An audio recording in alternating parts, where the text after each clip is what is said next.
Okay, in this video lesson we're going to take a look at how we can get a unique list of items from our data using autofilter.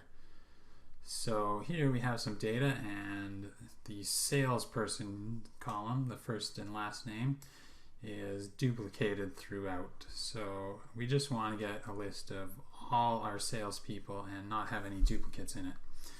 So how we can do that is highlight the columns you want to get unique items from.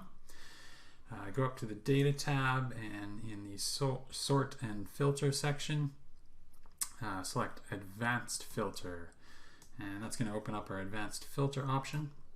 And what we want to do is copy our data to another location. We've already selected our list range, but in case you want to change that, you can do that here.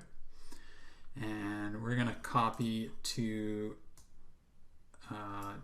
another location, so we got to select our location there. And then we're going to check unique records only. So that's going to just give us a list of unique records from our list.